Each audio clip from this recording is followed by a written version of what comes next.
Anong dapat maging pambansang ulam? Adobo o sinigang?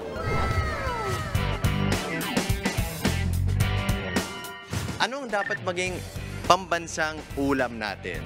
Adobo o sinigang? Sinigang. Sinigang. Bakit sinigang? Kasi maasim siya.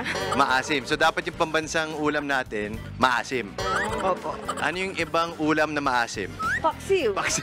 Okay. Meron bang maasim na adobo? Pag nilagyan ng suka, di ba nilalagyan ng suka? Kapag maasim, adobo pa rin siya? May gata? Wala. Wala po.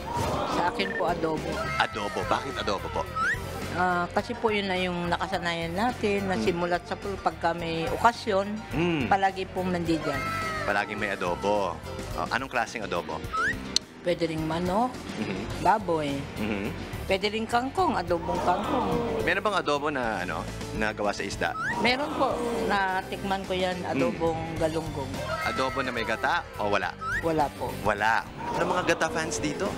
Adobo. Adobo. Bakit adobo? Ay, kasi masarap ang adobo kaysa sinigang. Oh, talaga? Hindi ka nasasarapan sa sinigang? Hindi, kasi bawal sa akin maasim. Adobo. Adobo. Bakit adobo? Sarap. So, paano pag yung ulam nyo, sinigang? Di ka kakain? Depende. Depende. Okay, okay. Anong klaseng adobo? Manok. Yung regular adobo o adobo sa gata? Gat. Ba't ayaw mo daw sa sinigang? Ayaw kong lasa. Pero pag gutom daw siya, G siya. Gina. Gina rin. Okay. Adobo po. Bakit adobo? Masarap. Masarap. Okay, okay. Ayaw mo yung sinigang? Ayaw. Paano pag yung ulam mo is sinigang lang? Siyempre, wala akong choice kundi kainin. Kakainin mo. Anong klaseng sinigang? Manok po. Ano yung masarap sa adobo? Bakit adobo yung pinili mo? Kasi po yung timpla, tsaka yung lasa po niya. Masarap talaga yun. Basta pag Pinoy ang gawa.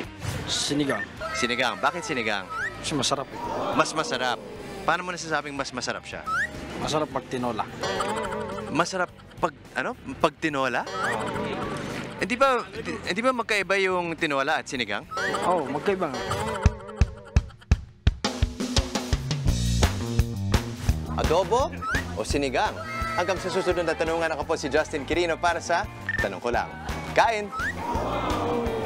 Mga kapatid, Justin Quirino po. Masayang kwentuhan at makapulahang informasyon ang hatid namin tuwing umaga. Kaya mag-subscribe na at mag-follow sa social media pages ng News 5.